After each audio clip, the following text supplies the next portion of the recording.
Netanyahu का greater Israel.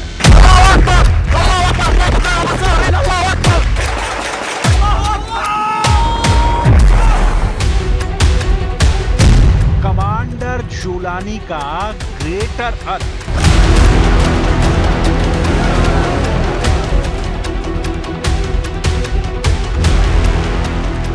एक बना तो दूसरे का बचना नामुमकिन है। 29 नवंबर से सीरिया में शुरू हुआ बारूदी बखेड़ा खतरनाक मोड़ पर पहुंच गया है। सीरिया में जश्न मना रहे कमांडर जुलानी के लड़ाके एक नए युद्ध का ऐलान कर रहे हैं।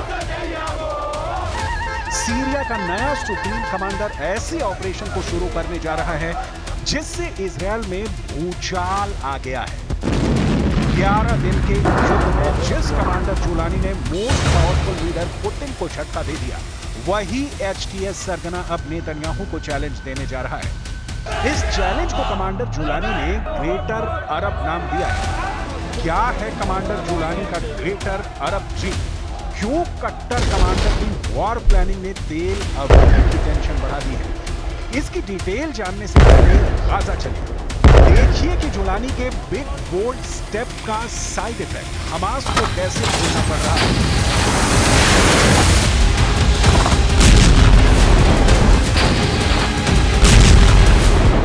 गाजा में लौट आए नेतन्याहू के जंगी जेट। रफा में बरसने लगी इजरायल की धरती फाड़ मिसाइलें।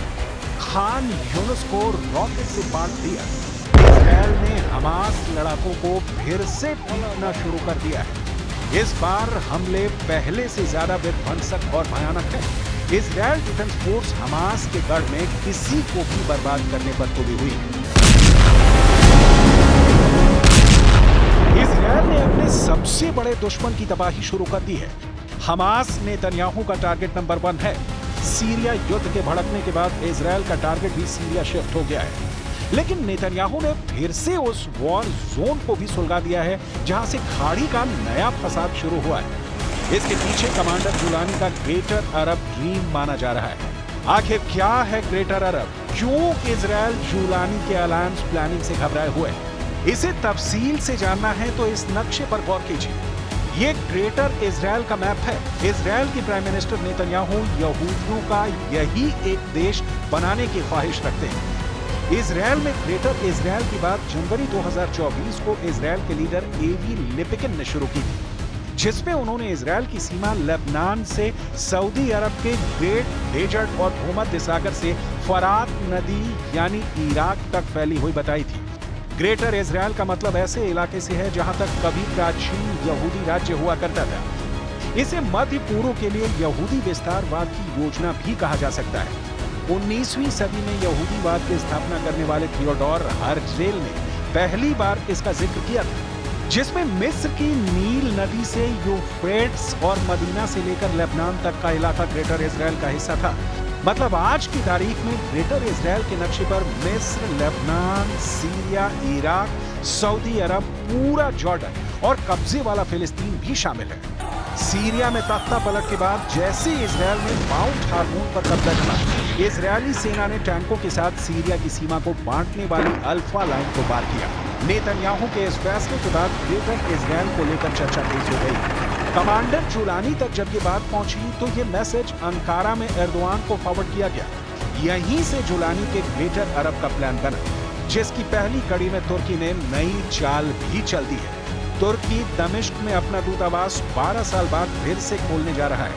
2012 से बंद पड़े दूतावास को खोलने का ऐलान तुर्की के विदेश मंत्री हाकान फिदान ने किया है। Bir yeni gelişme idi. Şam Büyükelçiliğimizin yeniden aktive edileceğini duyurmuştunuz. Zaten aslında diplomatik ilişkiler de hiç kesilmemişti.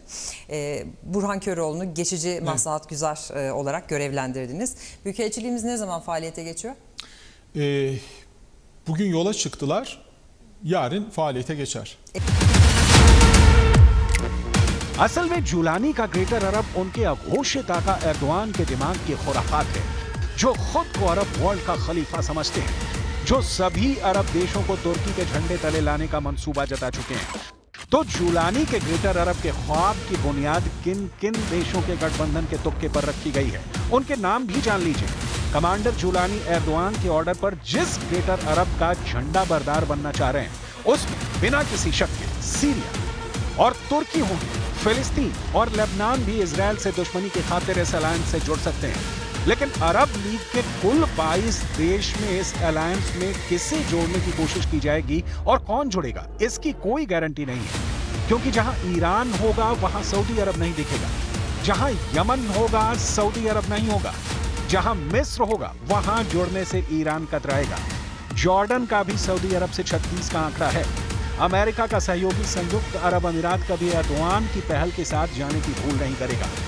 अरब लीग के बाकी बचे देश खुद की परेशानियों से हल्का हैं। तब फिर किस ताकतवर सेना के दम पर बनेगा कमांडर जुलानी का ग्रेटर अरब? इसका सिग्नल मिल गया है। सीरिया की नई अंतरिम सरकार में प्रधानमंत्री मोहम्मद अल बशीर ने 10 दिसंबर को अपनी पहली बैठक की अध्यक्षता की थी।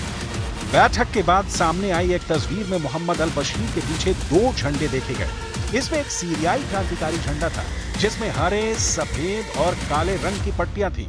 साथ ही बीच में 3 लाल सितारे थे। लेकिन दूसरा झंडा सफेद था जिस पर काले रंग में मुसलमानों की बुनियादी विश्वास की शपथ लिखी थी।